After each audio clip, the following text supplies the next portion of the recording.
and today I'm back with a good old-fashioned book review for fans of maybe Betty by Tiffany McDaniel, if you like that family saga, or David Joy, if you're into small town fiction with also a lot of emotion, a lot of good vibes pertaining to character development in small towns. If you just want to be destroyed by sad fiction, then I got a book for you. It's One Foot in Eden by Rash. Now, recently, I had made the decision to start reading all the books on my shelf, and I figured what better way to do that than to pick an author that I know I'm going to enjoy. About 2 years ago, or probably a year ago, I came across a Rash novel. I think it was for free at the library, and I can't remember the title of that one because it's been so long. It might have been The Cove. But I read that one and I fell in love with the character work and what he can do with a pen and really get a lot of emotion punched into these stories. So I decided to start with his first published novel, which is this book. And I got myself a nice hardcover and dug right in. This is pretty cool because at the heart of it, it's a mystery. And it's a familial saga. You're learning about a family that lives in this small town. Now, Rash himself is from Appalachia. He's from, I believe, the southern part of Appalachia, which actually is about 30 minutes from where I'm sitting currently. So a lot of the cultural vibes and a lot of the terms of phrases that he uses and different brands that he likes to mention, like he mentioned Cheerwine and things like that. Cheerwine's a soda where we are. And just a lot of that is really dripping into the story. No pun intended. Supper drippings, things like that. We're talking it's a southern fiction, so it's gonna have that Appalachian vibe, and you're really getting that small town notions that these people are just really trying to survive, and a lot of it has to do with like subsistence farming and things like that. So they're basically growing crops to just get by. They're trying to just survive. They eat some of the crops, but then mostly, they're selling them and getting $10. They're really trying to live, okay? And they're in a rural America.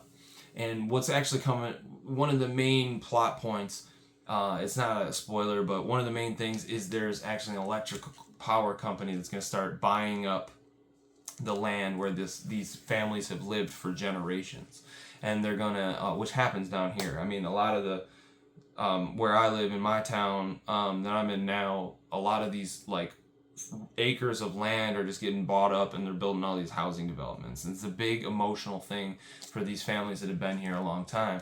And I'm a Yankee. I moved here not too long ago, but I do feel for them, and I a lot of that emotion comes out of this, and with what Rash says, in this book, and it really, you can tell that his family maybe was affected by it, or people he knew, and he just really wants us to read it and understand that rural America matters, and these people have lived here for a very long time, and it has its own culture, and he really gets that across. So getting back to the story, it's a mystery at heart. It's not your pulp mystery, so you're not going to have like some great private eye, but it's a realistic one, having to do with police work and things like that, and how this family navigates in this world. So you got 4 perspectives, 4 to 5, it might be 5. It starts with the sheriff, the next is a wife, the next is a husband of that wife, the next is a son, and then you get the deputy at the end. And it's just well crafted, really, really entertaining. And I just love the emotion that he can get across in a novel. You really just feel like you're there. I feel like this was possibly a real story that happened, which is always good when you finish a fiction novel. So if you have read One Foot in Eden, I'd love to talk to you about what you think about the ending. I'm gonna be honest with you. Most of his books are gut punches. They're not happy endings, but I think the beauty in that is that life doesn't always have a happy ending for everybody involved, and I think Rash just wants us to understand that, and especially like after what happened to Asheville, North Carolina, it was in the Appalachians.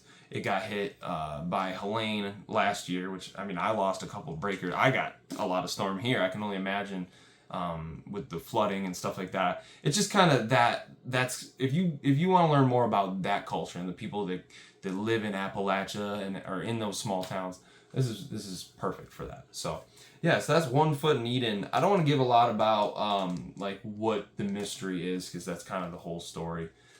You start to develop what occurred, and just the emotions that this young couple had to go through to try to stay together is just beautiful. And yeah, so Ron Rash, man, just keep writing books, because I think you just released The Caretaker. I'm excited to get to that one, but I'm reading your stuff in a row. So not that you're watching this, but all right, it's been Working Man Reads. Don't work too hard.